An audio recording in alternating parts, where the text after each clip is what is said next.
how did you learn to be generous? Wow. I don't know that I've learned how to be generous yet. It's something that I still really struggle with. It's not that I don't want to be, it's that it's still a challenge for me. I'm still figuring out how that process is going to work. And there have been, for me, faith mentors all along the way, and that's been really powerful. And there are also these little kind of teachable moments that God has for us where we're moved just a little bit further along the path. One of those for me was a couple years ago when I was in my first congregation, and we wanted to do a stewardship campaign all about chapter 8 from 2 Corinthians. And Paul starts that chapter by talking to the Corinthian church about this other church, this church that was in Macedonia. And Paul's talking about, man, it's so incredible because they had all these hardships, but they still just gave and poured out their generosity. And isn't that this beautiful thing? And then Paul says to the Corinthians, right, I'm not judging you based on the Macedonian church, but I'm comparing you to the earnestness of others. Basically saying, I'm going to judge how much you're giving and how much your faith is expressing this generosity by comparing you to this other congregation over here.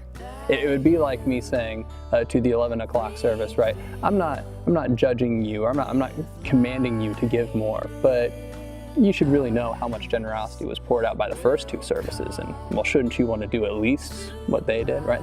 That's essentially what Paul's telling the Corinthians. And so I hear something like that and I want to just laugh out loud because it just seems outlandish to me that would be how we encourage people to experience generosity.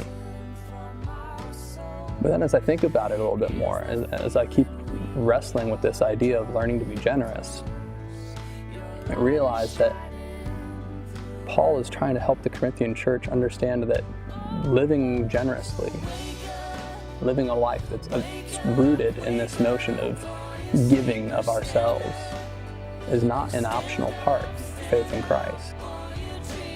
In fact, it's a natural consequence of faith. And so if we live into our faith, then we will be generous people. But that process takes time. And so when I heard that for the first time, I had to suddenly ask myself, why wasn't generosity my instinct? Why wasn't it my first course of action to be generous with the gifts that I have? Why is my first reaction still to hold on tightly to the precious treasures that I've accumulated, rather than giving that out for the sake of the world? And that's the piece that keeps me from saying I've learned to be generous, because I don't know that I have yet. I'm practicing. I make myself do it because it's important, and I want to get to that point. But God's still working with me on that, and I think sometimes that's where it has to start.